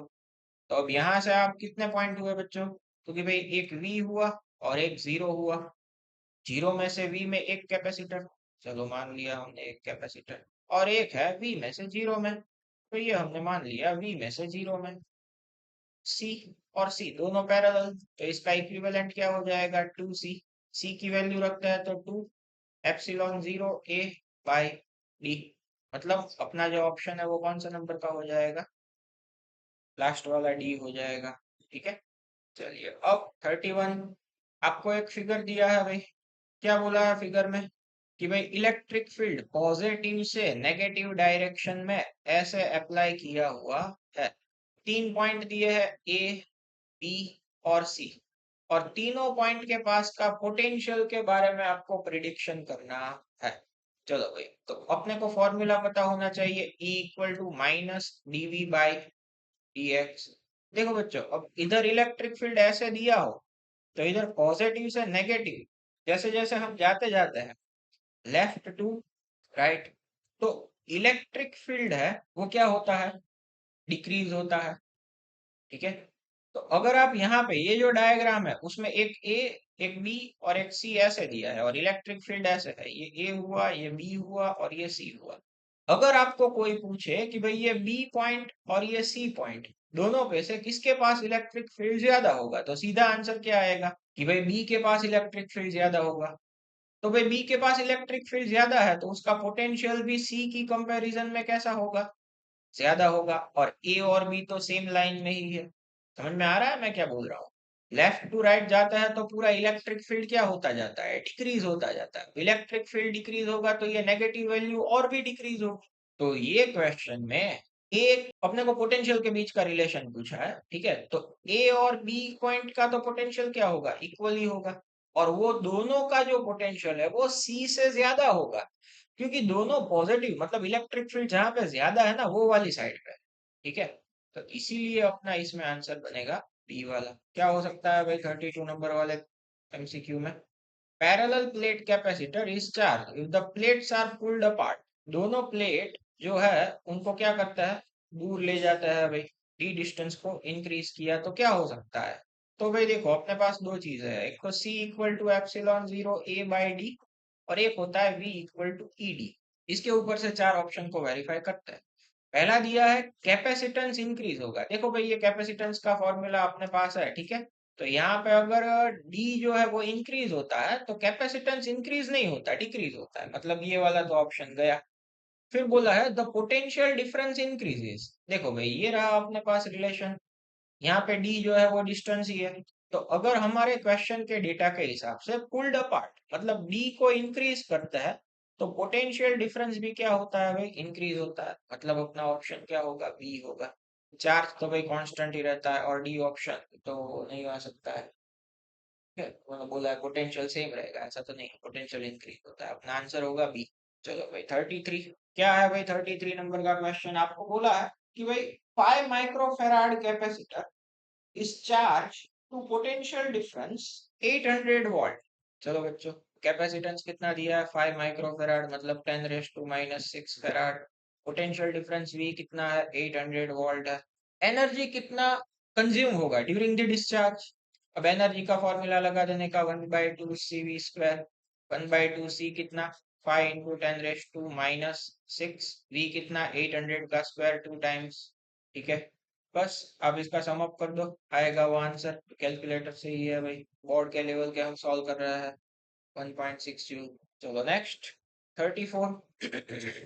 number of electric field lines of force from 0.5 micro sorry 0.5 coulomb। Charge अपने को दिया है बच्चों, थोड़ा इंटरेस्टिंग क्वेश्चन है, समझना। 0.5 coulomb if positive charge in a dielectric medium of constant 10। एक डाइइलेक्ट्रिक मीडियम है जिसका डाइइलेक्ट्रिक कांस्टेंट है 10 जी। समझो कि नॉर्मल चार्ज होता पॉजिटिव, ठीक है, 0.5 कूलम, तो उसकी फील्ड लाइंस अपने को भी पता है, ऐसे रेडियली आउटवर्ड जा रही होती है। अपने को अब ऐसा बोला है कि क्या हो अगर ये चार्ज को एक ऐसे डाइइलेक्ट्रिक मीडियम में रख दिया जाए जिसका डाइइलेक्ट्रिक कांस्टेंट कितना हो 10, तो उसकी फील्ड लाइंस के ऊपर कुछ इफेक्ट होगा। तो हाँ बच्चों होगा। कैसे? अपने को कूलम्ब्स लॉ में चैप्टर 1 का पता है कि वैक्यूम में अगर दो चार्ज के बीच का फोर्स F0 है तो K डाइइलेक्ट्रिक वाले मीडियम में वो हो जाएगा F0/K। बच्चों अगर आपको याद हो तो एक फॉर्मूला आता था कि F इक्वल टू QE, मतलब फोर्स जो है वो डायरेक्टली इलेक्ट्रिक फील्ड के प्रोपोर्शनल होगा। मतलब अगर फोर्स K टाइम हुआ तो इलेक्ट्रिक फील्ड भी K टाइम्स हो जाएगा। अब अपने को फील्ड लाइंस के बारे में पूछा है। आपको पता है भाई कि फील्ड लाइंस जो है वो डायरेक्टली कनेक्शन रखती है किसके साथ? फ्लक्स के कंसेप्ट के साथ। फ्लक्स कैसे फाइंड करता है वो पता है, flux phi is equal to Q/ε0 Gauss law के ऊपर से। तो अब अपने को फ्लक्स का फॉर्मूला भी पता है कि flux phi is equal to EA। अब इलेक्ट्रिक फील्ड अगर K टाइम्स होगा तो सीधा सीधा हिसाब है फ्लक्स भी K टाइम्स होगा, मतलब इधर K टाइम्स तो इसको भी क्या करना पड़ेगा, K टाइम्स से डिवाइड करना पड़ेगा। ठीक है, समझ में आ रहा है? पूरा कंसेप्ट ऐसे लिंक होता है। तो अभी यहाँ पे अगर हम बात कर ले कि Q जो है वो 0.5 कूलम हुआ, ये एप्सिलॉन नॉट की वैल्यू आपको पता होनी चाहिए, मतलब 8.85 into 10⁻12 into dielectric constant 10। इसकी वैल्यू लगा देने की आपका आंसर हो जाएगा ऑप्शन ए। अच्छा था क्वेश्चन। चलो 35। Points resembling equal potential. कौन से पॉइंट चार दिए है इधर, P Q R S, उसमें से किसके पोटेंशियल सेम है, सेम पोटेंशियल? क्या हो सकता है भाई? देखो भाई ये सारे इक्वी पोटेंशियल सरफेस है, पहला सरफेस, दूसरा, तीसरा, चौथा, पांचवा, छठा। तो सीधा सीधा हिसाब है कि भाई जो पॉइंट सेम सरफेस पे है उनका पोटेंशियल ही इक्वल होगा। तो इस हिसाब से अगर हम बात करें तो क्या इक्वल हो सकता है भाई, एस और आर। तो ये दोनों के दोनों डिफरेंट सरफेस पे है, तो भाई potential of S not equal to potential of R. But अगर आप यहाँ पे क्यू पॉइंट और पी पॉइंट देखें तो सेम सरफेस पे ही है, तो इसीलिए P और Q जो है वो क्या करेंगे भाई, इक्वल पोटेंशियल रख रहे होंगे अपने पास, ऑप्शन ए। चलो नेक्स्ट। Identify wrong statement. कौन सा स्टेटमेंट रॉन्ग है? पहला क्या है भाई, in an electric field two equipotential surface can never intersect. थोड़ा पीछे वाटरमार्क की वजह से ना दिख रहा हो तो मैंने बोल दिया। तो भाई ये तो सही है, कोई भी दो इक्विपोटेंशियल सरफेस कभी भी एक दूसरे को इंटरसेक्ट नहीं कर सकती है। ठीक है, बेसिक सा रीजन होता है भाई इसका। फिर क्या बोला है भाई B, a charge particle free to move in an electric field shall always, देखो भाई वर्ड आया always, move in the direction of electric field। भाई मान लेता है पॉजिटिव से नेगेटिव है भाई इलेक्ट्रिक फील्ड। अब भाई ये कोई चार्ज पार्टिकल हमने मान लिया, चार्ज होने को तो प्लस क्यू भी हो सकता है और माइनस क्यू भी हो सकता है। अगर ये माइनस क्यू हुआ तो नो डाउट ये तो जाएगा इलेक्ट्रिक फील्ड की डायरेक्शन, बट अगर ये खुद ही माइनस हुआ तो इलेक्ट्रिक फील्ड से ऑपोजिट डायरेक्शन में जाएगा। मतलब ये वाला ऑप्शन क्या हो जाता है भाई, रॉन्ग हो जाता है, क्योंकि आपको ऑप्शन में मेंशन नहीं किया है कि पॉजिटिव चार्ज की बात कर रहे हैं या नेगेटिव चार्ज की। तो इसीलिए यहाँ पे आप ये ऑलवेज वर्ड भी यूज नहीं कर सकते हैं। आई थिंक ये एक बार चैप्टर नंबर 1 का लेक्चर देखा है तो ये रिपीट हुआ है क्वेश्चन। ठीक है, तो अपना ऑप्शन कौन सा हो जाएगा, बी वाला अपना आंसर हो जाएगा। ठीक है, चलो 37। In a parallel plate capacitor the capacity increases if, चलो भाई, C equal to epsilon 0 A by D, area of plate decrease. अगर एरिया ऑफ प्लेट को डिक्रीज करता है तो कैपेसिटेंस क्या होता है भाई, कैपेसिटेंस डिक्रीज होता है, इंक्रीज नहीं होता है भाई, अपने को इंक्रीज करना है। दूसरा क्या, distance between plate is increase. देखो भाई, डिस्टेंस बिटवीन प्लेट को इंक्रीज करता है तो कैपेसिटेंस क्या होता है, डिक्रीज होता है। अपने को इंक्रीज करना है क्वेश्चन के हिसाब से। Area of plate is increase. देखो भाई, एरिया ऑफ प्लेट को इंक्रीज करता है तो हाँ भाई, इसमें बात बन जाएगी, कैपेसिटेंस क्या होगा, इंक्रीज होगा। ठीक है, चलो भाई नेक्स्ट 38। क्या है question, following diagram work done in moving point charge from point P. Point charge है भाई, प्लस क्यू जितना मान लेता है, उनको ले जाना है A B and C point पे रिस्पेक्टिवली। तो वर्क के बारे में आइडिया दिया है। देखो भाई, अब आपकी एनसीईआरटी की थियरी में एक ऐसा कंसेप्ट होगा कि potential energy of two charge system and three charge system. इसमें भी दो टाइप, एक in the absence of external electric field and दूसरा in the presence of external electric field. तो अगर बच्चों एक्सटर्नल इलेक्ट्रिक फील्ड, तो भाई इसमें अपना जो आंसर है वो क्या बन जाएगा कि कुछ वर्क ही नहीं करना पड़ेगा। वर्क डन जो होता है, एक्सटर्नल इलेक्ट्रिक फील्ड है ही नहीं, जीरो होता है। चाहे आप ए पॉइंट के पास, बी पॉइंट के पास या सी पॉइंट के पास ले जाओ। ठीक है, तो A B C equal to zero, ये वाला हो जाएगा अपना आंसर। ये कंसेप्ट थोड़ा ध्यान में रखने का। एनसीईआरटी में दिया है कि in the absence of external electric field, तो पहले वाले चार्ज को इनफाइनाइट से कोई एक गिवन पॉइंट के पास लाने के लिए जो वर्क करना पड़ता है वो जीरो होता है। बस यही वाला कंसेप्ट हमने इधर लगाया है। और एनसीईआरटी में ये आप देखेंगे कि अगर एक्सटर्नल इलेक्ट्रिक फील्ड प्रेजेंट है तो ये वर्क जीरो नहीं होता है, कुछ ना कुछ वर्क करना पड़ता है हमें। ठीक है, इसीलिए तो इसका आंसर हो जाएगा बी। चलो, energy stored in capacitor is in the form of, कौन सा हो जाता है भाई, पोटेंशियल एनर्जी। ज्यादा अच्छे तरीके से आप बोले तो इलेक्ट्रिक पोटेंशियल एनर्जी बताइए भाई हमें। ठीक है, इलेक्ट्रिक फील्ड के बीच में स्टोर हुई होती है। चलो 40 नंबर का, ये भी थोड़ा एक अटपटा मेथड होता है। इसको हम सॉल्व करेंगे पोटेंशियल मेथड से। क्या कहता है पोटेंशियल मेथड, देखो भाई, तीन कैपेसिटर अपने को दिए हैं। चलो, ये पॉइंट ए, ये पॉइंट बी, तीनों के तीनों कितने के हैं, 3 माइक्रोफेराड, 3 माइक्रोफेराड, 3 माइक्रोफेराड के हैं। मैं वही कहूंगा जो पहले वो प्लेट वाली मेथड में भी बोला था, जिन दो पॉइंट के बीच आपको कैपेसिटेंस फाइंड करना है उनके बीच आप सप्लाई एज्यूम किया हुआ मान लो। एक लगा दिया, वी हो जाएगा, एक हो जाएगा जीरो, तो इधर वी है।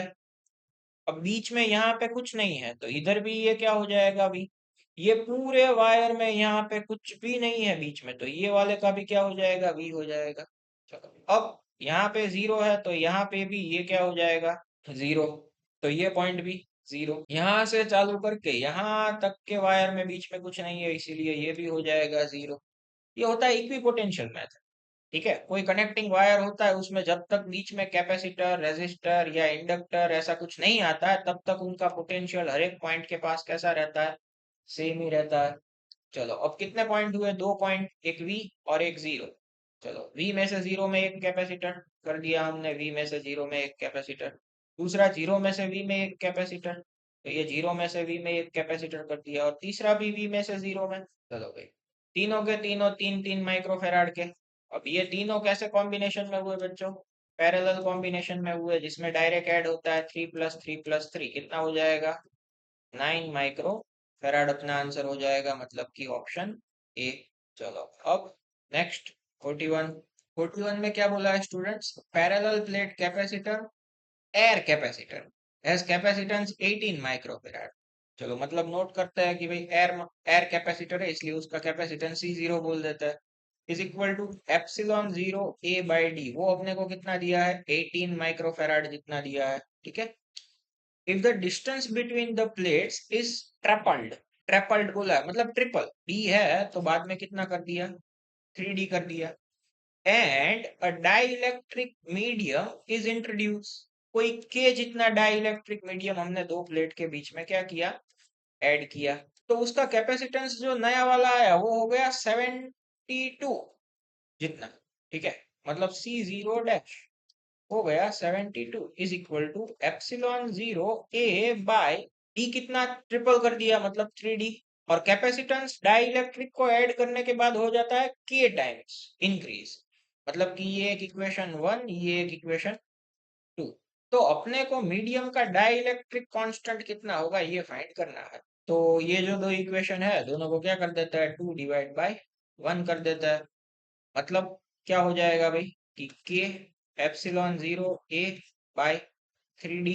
ये दूसरा मल्टीप्लाई बाय, वो उसको उल्टा करके लिख देता है, वन कर, वन को डिवाइड करने का है ना, डिनोमिनेटर का डिनोमिनेटर न्यूमरेटर में आ जाएगा, इज इक्वल टू 2/1 मतलब 72/18।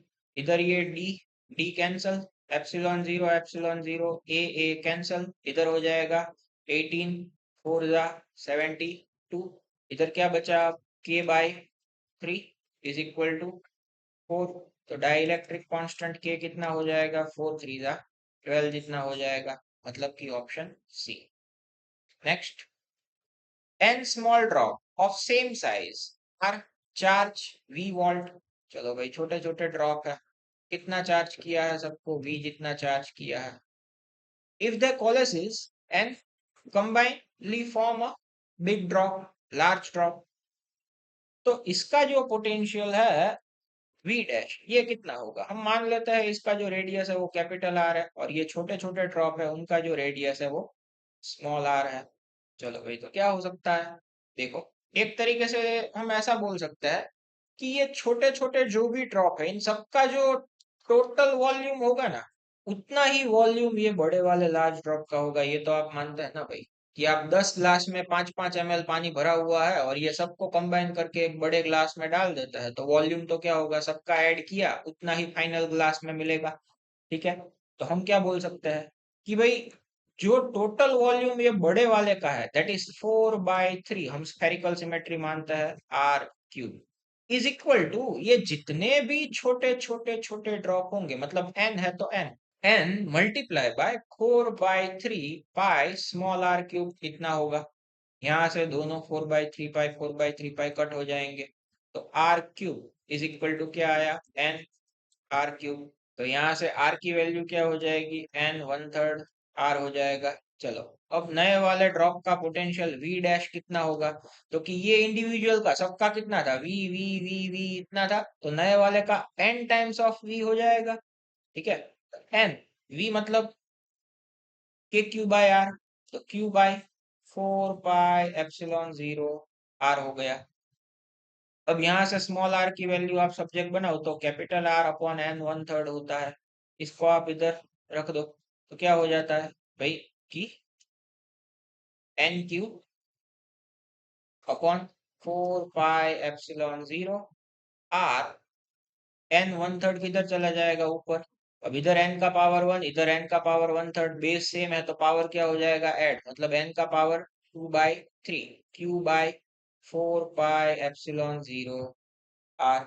कितने टाइम्स इंक्रीज हो गया भाई ये, एन रेस टू 2/3 टाइम्स। ठीक है, मतलब अपना ऑप्शन कौन सा हो जाएगा, डी। चलो अब 43, क्या बोला है भाई, taking earth to be metallic sphere, earth को एक बड़े से स्फीयर के जैसे मानने का है, तो इसकी कैपेसिटी, कैपेसिटी मतलब कैपेसिटेंस कितना होगा, ये अपने को फाइंड करना है। एक तरीके से जहां तक मुझे पता है ये डायरेक्ट एनसीईआरटी में भी दिया है कि अर्थ का कैपेसिटेंस जो है 711 माइक्रोफेराड है। अगर नहीं दिया है तो इसके कैपेसिटेंस को फाइंड करने के लिए अपना common formula epsilon zero A by D ने वो वाला नहीं लगेगा, इसके लिए हमें लगाना पड़ेगा स्फेरिकल कैपेसिटेंस का फॉर्मूला। तो ये लगाना पड़ता है C इक्वल टू 4/0 आर। अब बच्चों मैं इसको ऐसे लिख सकता हूँ, C इज इक्वल टू, ऊपर आर तो ऐसे ही लिखा, अब ये 4/0 को नीचे ले गया, मतलब वो कैसे जाएगा, 1/4/0 हो जाएगा। समझ में आया क्या किया, ये ऊपर का आर तो ऐसे का ऐसा ही है, मैंने खाली 4/0 जो इसके साथ मल्टीप्लीकेशन में था तो उसको मैं डिनोमिनेटर में ले गया ताकि वो 1 के डिनोमिनेटर में चला जाए, मतलब ये डिनोमिनेटर का डिनोमिनेटर हुआ तो न्यूमरेटर में ही। क्यों मैंने ऐसा किया, 1/4/0 की डायरेक्ट वैल्यू है के। अब आर मतलब क्या हो जाता है, अर्थ का रेडियस कितना होता है 6.4 इंटू 10⁻⁶, के की वैल्यू कितनी हो गई 9 इंटू 10⁹ ठीक है, अभी आप ये लगा दोगे आपका आंसर आ जाएगा 711 माइक्रोफेराड। 44 नंबर का ऑलरेडी रिपीट है, चैप्टर 1 में भी ऐसा आया था। ओके, इसका आंसर क्या होता है, दोनों पॉइंट ए और बी के पास जो फोर्स है वो यूनिफॉर्म ही होता है, F A equal to F B C. ठीक है, रिपीट है इसलिए मैं नहीं कर रहा। चलो 45, क्या है भाई 45, when a charge of 3 coulomb placed uniform electric field it experience a force 3000 Newton with in the field, potential difference between 2 points separated by 1 centimetre. तो आपको भाई क्या बोला है, चार्ज कितना है 3 कूलम जितना है, दोनों के बीच यूनिफॉर्म इलेक्ट्रिक फील्ड है। फोर्स कितना लग रहा है भाई, वो आपको दिया है 3000 न्यूटन। तो सेपरेशन जो है वो कितना है भाई, तो कि भाई सेपरेशन डी 1 सेंटीमीटर जितना है। फाइंड क्या करना है आपको, पोटेंशियल डिफरेंस कितना होगा वो आपको फाइंड करने का है। चलिए भाई कैसे कर सकते हैं, फॉर्मूला है V equal to E D, यही लगा देने का। आप बोलोगे सर इलेक्ट्रिक फील्ड कहाँ दिया है, देखो भाई एक फॉर्मूला ऐसा आता था F equal to Q E, तो E इक्वल टू क्या हो जाता है, F बाई क्यू। इसको इधर रख देते हैं तो F by Q into D. चलो F कितना 3000 न्यूटन, Q कितना 3 कूलम, डिस्टेंस दी 3 सेंटीमीटर को मीटर में कन्वर्ट कर देते हैं तो ओके, डिस्टेंस कितना 1 सेंटीमीटर मतलब -2 मीटर। चलो ये कितना हो गया 1000, मतलब कि 10⁻³ -2 मतलब 10 वोल्ट इतना हो जाएगा। Okay, V equal to E D के कंसेप्ट के ऊपर ही ये खाली ये एक अलग से फाइंड करके रखने का था, मतलब अपना ऑप्शन हो जाएगा ए। चलो नेक्स्ट 46 क्या है बच्चों, आपको पोटेंशियल दिया है एक इक्वेशन के हिसाब से V equal to 5x² plus 10x-9। आपको बोला है कि x इक्वल टू 1 के पास, where x equal to 1 electric field कितना होगा ये फाइंड करना है बच्चों। यूनिवर्सल फॉर्मूला बहुत बार यूज किया, E equal to minus D by D X लगाने का क्या हो जाता है, minus D by D X. V की वैल्यू जो दी है वो रखो, डिफरेंशिएशन करना पड़ेगा बच्चों, 10x-9। चलो भाई क्या हो जाएगा, तो कि भाई 2 ये पावर आगे आ जाएगा, माइनस क्या हो जाता है भाई 10x, पावर में से एक माइनस, और 10x का क्या हो जाता है 10, ये 9 तो कांस्टेंट है इसलिए इसका 0। तो ये क्या आया भाई, electric field is equal to, ये आया अपने पास, ब्रैकेट ओपन कर देता है तो -10x प्लस माइनस माइनस 10। कब फाइंड करना है, एट x इक्वल टू 1 पे। तो x इक्वल टू 1 पे क्या हो जाएगा भाई, कि electric field E is equal to -10, ये 1 रखा, -10, -10 1 जा 10, -10, तो ये क्या हो गया -20 वोल्ट पर metre, that is the value of electric field. Okay, simple सा था, मतलब ऑप्शन ए आंसर हो जाएगा। चलो 47 क्या बोला है भाई, intensity of electric field at point between plates of charge capacitor. चलो भाई ये पैरेलल प्लेट चार्ज कैपेसिटर मान लिया पॉजिटिव, और ये यहाँ पे नेगेटिव। पॉजिटिव से नेगेटिव एकदम इलेक्ट्रिक फील्ड कैसा होता है, सारी फील्ड लाइंस पैरेलल होती है इसीलिए इलेक्ट्रिक फील्ड एकदम यूनिफॉर्म होता है। क्या बोला है अपने को, is directly proportional to the distance between the plates, is inversely proportional to distance between plates, inversely proportional to square of distance between plates, does not depend upon the distance between plates। ये वाला होगा answer, I think ये भी आ गया क्योंकि ये electric field find करना है ना। तो बच्चों अगर आपको चैप्टर नंबर 1 का कंसेप्ट पता है और ये चैप्टर नंबर 2 का कैपेसिटेंस का डेरिवेशन पता है, तो उसमें आपको पता हो तो हम ऐसा बोल देते हैं कि सिग्मा बाय 2 एप्सिलॉन, बाहर की साइड, दोनों बाहर की साइड, और अंदर की साइड कितना, तो कि भाई सिग्मा बाय एप्सिलॉन। तो ये इलेक्ट्रिक फील्ड आप देख रहे हैं sigma bye 2 epsilon, sigma surface charge density है, और ये एप्सिलॉन जो है वो तो परमिटिविटी ऑफ वैक्यूम है। कहीं से भी ये डिस्टेंस के ऊपर डिपेंड नहीं करता है, does not depend upon the distance between plates. Okay, 48 क्या बोला है, capacitor of 20 microfarad is charged 500 volt and connected in parallel with another capacitance 10 microfarad and charged 200 volt।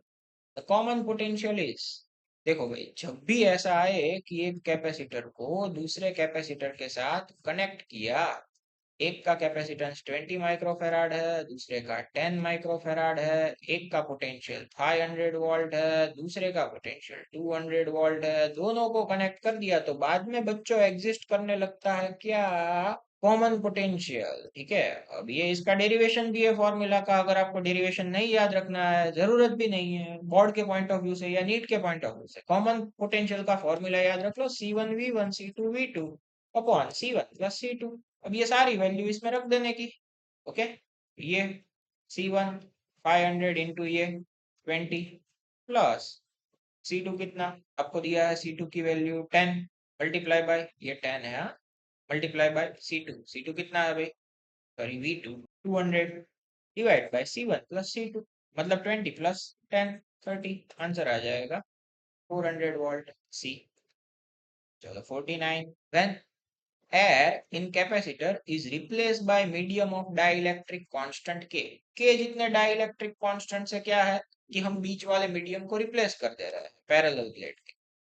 इसमें हमने भर दिया के जितने डाई इलेक्ट्रिक कॉन्स्टेंट वाला मीडियम। तो बच्चों अपने को भी पता है कि कैपेसिटेंस जो पहले था उससे क्या हो जाता है भाई, के टाइम्स इंक्रीज हो जाता है, इंक्रीजेस के times, option B 50। What is not true for equipotential surface for uniform electric field? Uniform electric field की बात करो, मतलब ये फील्ड लाइंस ऐसे कैसी होगी, इलेक्ट्रिक फील्ड की पैरेलल होगी। अगर यहाँ पे आप इक्विपोटेंशियल सरफेस ड्रॉ करो तो कुछ ऐसा सरफेस ड्रॉ होता है, इधर कुछ ऐसा सरफेस ड्रॉ होता है। ये सरफेस का शेप कैसा है, फ्लैट है। कौन सा सही नहीं है ये हमें फाइंड करना है। पहला तो क्या दिया, इक्विपोटेंशियल सरफेस इज फ्लैट, ये तो सही है। सरफेस इज स्फेरिकल, ये इनकरेक्ट है। स्फेरिकल किसका होता है, पॉइंट चार्ज जो होता है ना, जैसे कि ये प्लस क्यू पॉइंट चार्ज है तो इसका पोटेंशियल क्या होता है, के क्यू बाय आर। अब इधर मैं मान के हर एक रेडियस सेम लेता जाऊं, 2 2 सेंटीमीटर की हर एक साइड रेडियस लूं और सारे पॉइंट्स को कनेक्ट करूं, तो ये मेरे पास इक्विपोटेंशियल सरफेस बनेगा जो कि कैसा होगा, स्फेरिकल होगा। पर बच्चों ये यूनिफॉर्म इलेक्ट्रिक फील्ड का नहीं होगा। जैसे जैसे चार्ज से दूर जाता है तो इलेक्ट्रिक फील्ड क्या होता जाता है भाई, डिक्रीज होता जाता है। इसीलिए ये यूनिफॉर्म अपने को क्वेश्चन में दिया है, इसलिए ये वाला गलत। Electric lines are perpendicular to equipotential surface, सही है भाई, यहाँ पे आप देख सकते हैं परपेंडिकुलर ही होती है lines. Okay, work done is zero, वो तो बेसिक सा कंसेप्ट है भाई, क्योंकि पोटेंशियल सेम होता है हर एक पॉइंट का, तो वर्क डन जीरो होता है। सिवाय कि आप एक सरफेस को छोड़ के नई दूसरी सरफेस में जाता है तो होता है वर्क। चलो 51 क्या है भाई, radius of metallic sphere if it's capacitance is 1/9 farad. Capacitance कितना दिया है, 1/9 फेराड दिया है, तो उसका मेटालिक स्फीयर का रेडियस फाइंड करना है। अगेन बच्चों मैं बोल रहा हूँ पैरेलल प्लेट का कंसेप्ट नहीं है, ये है स्फेरिकल प्लेट कैपेसिटर का कंसेप्ट। ठीक है, spherical capacitor. Spherical capacitor C equal to क्या होता है, 4 पाई एप्सिलॉन 0 आर। इसमें से रेडियस को सब्जेक्ट बनाओ तो c/4 पाई एप्सिलॉन 0। सी कितना दिया है, 1/9।